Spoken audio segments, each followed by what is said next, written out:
Hello, my name is Eric Knaus, and it is my pleasure to present about the guidelines for applying design science research in master thesis connected to industry.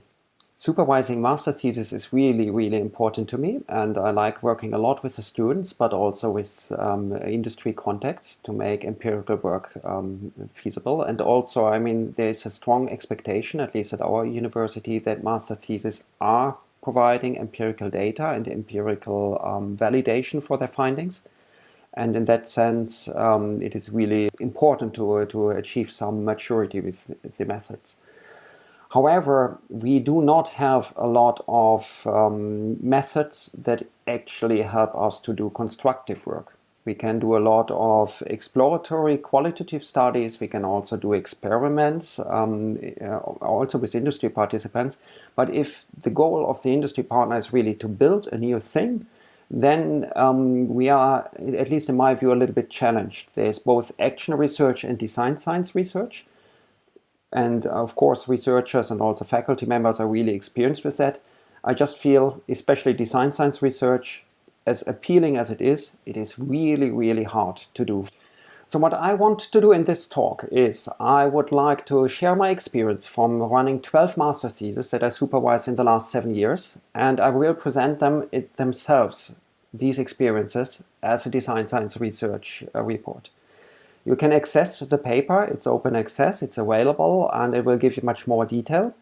Today in this talk I will focus on the artifact, and the artifact here is the guidelines to conduct a design science master thesis in industry. My aim is to complement existing methods, guidelines and practices by doing something that's a little bit more hands-on and really aimed towards students that run a master thesis within, say, a 5 to 6 month time frame. For design science study, it is important to have the artifact, but it's also important to have knowledge questions that are answered, so that we contribute both to the design of some practical solution, but also towards generating new knowledge to the knowledge base. My knowledge questions here are problems that are frequently encountered when conducting a master thesis in industry. Secondly, what are the potential solutions that exist, in my view, to mitigate these problems? And then the third question is, to what extent do I see that these guidelines that I came up with can help to mitigate the problems? As I said, 12 theses, 7 years of experience. Here are all the artifacts that can be found in the paper. Also, you can find links to the PDFs and can look more deeply into. Often we have published on top of them.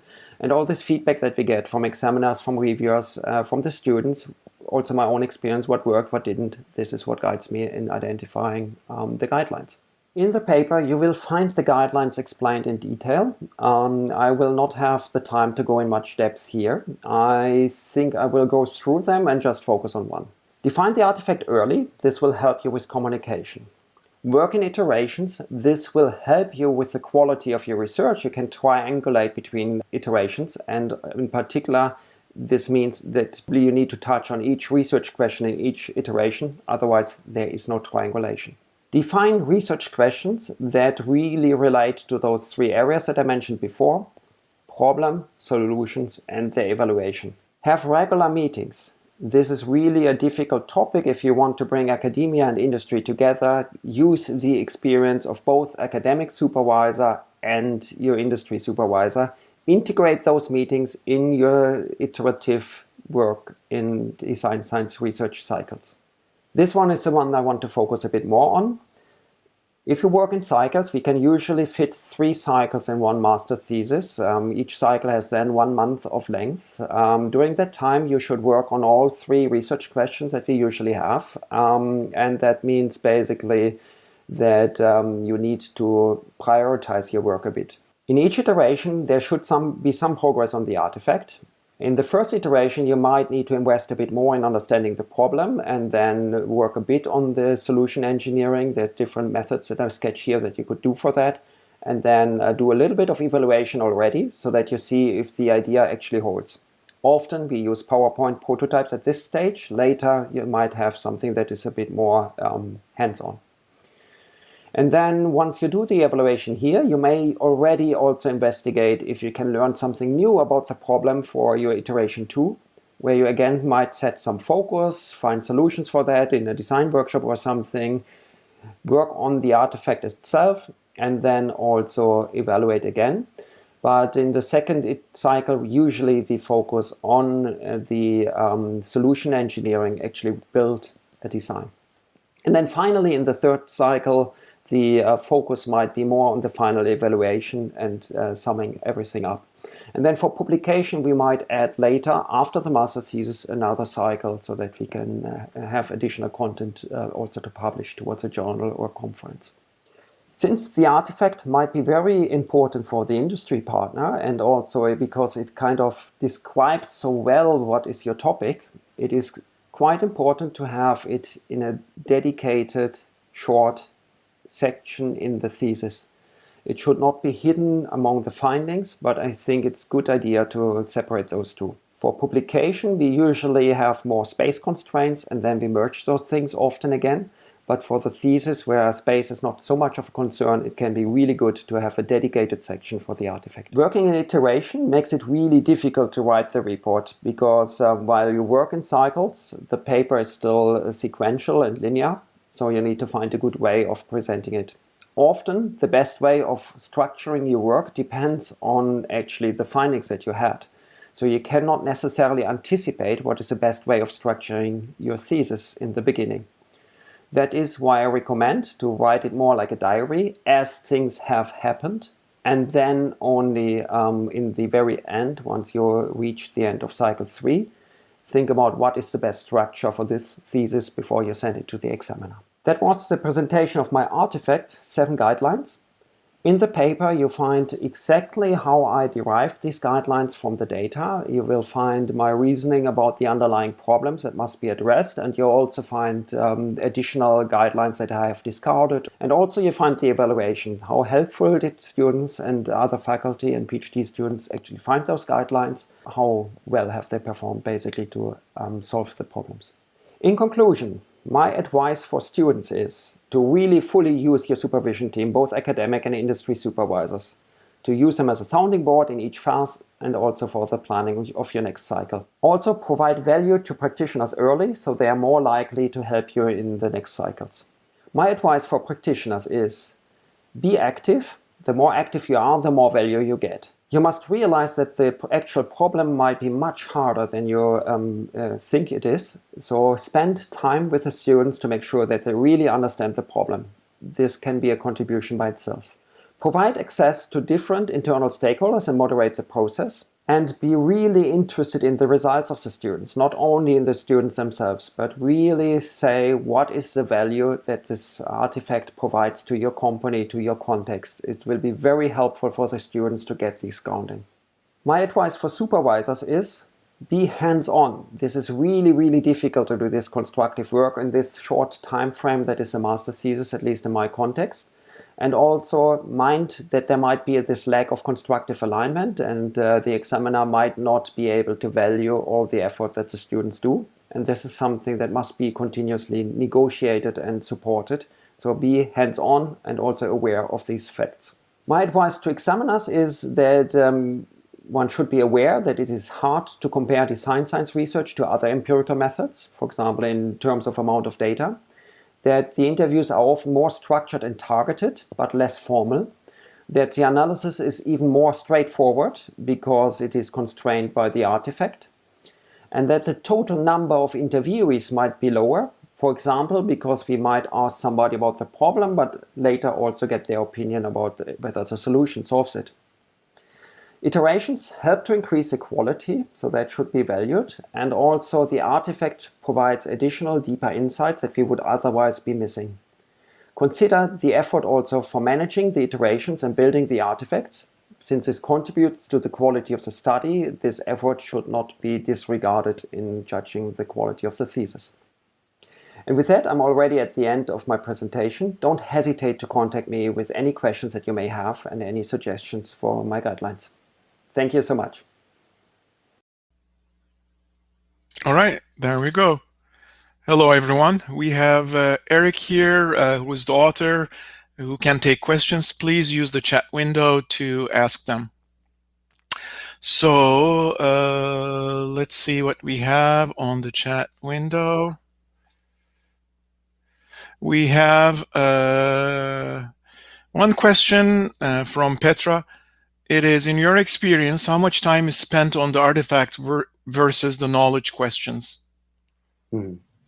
Yes, thanks, Petra. That is a brilliant question. And I don't think I can give a standard answer to that, basically. I think it differs between the different theses. I think for me as a supervisor, and I think also for the student, it feels best if you do both things at the same time. That means you work on the artifact, and by working on that, you generate a lot of knowledge towards your knowledge questions, basically. The evaluation basically is the one thing. So I propose to have these 3 research questions, one being more on the evaluation. And that is the one thing that the students feel most nervous about, because if you want to have interviews, if you want to have a workshop, you need to plan 2-3 weeks ahead, because otherwise you cannot organize it. And that tends to be a quite impactful to their time plan. Yeah, I don't know. Otherwise, I think it's probably 50-50, but it might change quite a bit. Maria is asking whether you can give some examples of the artifacts created in some recent theses. Yes, thanks, Maria. That is a great question. I mean, in the paper you will find them. I'm just trying to scroll to the table. Actually, I'm trying to give a short characterization of each of the artifacts. Also, I'm linking in the paper the master thesis, so you can look into depth. What we have done now is, for example, a method towards requirements engineering for data for learning systems. That was quite interesting to do. We had before with something that was a bit more tangible, that was a JUnit plugin for Eclipse that would use gamification to increase the number of JUnit tests. We have done a requirements approach that includes context into the use case definitions for autonomous driving. So it has been quite a spectrum. There was one on a testing strategy for continuous integration, which is, again, a little bit more abstract. So most of these sound like they are for actually to support software development itself, the artifacts. Yes, exactly. So sometimes we have a piece of software. Often in my line of research, it is about methods and processes. So it's guidelines, so it's strategies. We're now investigating a requirement strategy for agile teams. So yeah, it's this line of, that's just my research, of course. Yes. We have, I think, Hustus asking, could you comment on what you see as the biggest differences between conducting such a project, either with DSR or as an empirical case study? Yeah, thanks, Justus. I mean, when I started to write down these guidelines, it is because so many of my students wanted to do design science research. And that usually means they want to build something concrete. And in the beginning, this was a problem because we have so much focus on empirical work. If they just built a piece of software, for example, this was hard for us to accept as a master thesis. So design science allows to add knowledge towards the knowledge question, also empirical results. Other methods would do that as well. I think action research would work here. With other methods like experiments or case studies, I feel it's hard in the time frame for our students to do both, to both build something and then evaluate it with an experiment in an industrial setting. So that is perhaps one of the difference. If possible, I always advise my students to go, for example, for a qualitative case study. I think if that is able to answer and to address their research objectives, it's the easier option. But on the other hand, I also find it quite enjoyable to do these iterations and build something concrete. Thank you, Eric. And how do you match the students with your industry partners? It's a question from Ita. Yes, thanks, Ita. I mean, this is very different. It's often in our case that the students come already with an idea, a rough idea from the industry partner, because they need to apply there as well. And then they try to match and find a supervisor that fits the topic. And then from there we work, and I try to arrange how they fit together. Sometimes we have already a research project. For example, at the moment we have our EU VETLIOT project, very efficient deep learning in IoT. And in that sense, we have concrete questions towards on how to manage data requirements, for example.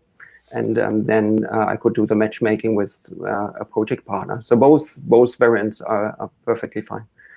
But it's important to spend a bit of time on bringing everybody on the same page and to align them basically on this thesis work.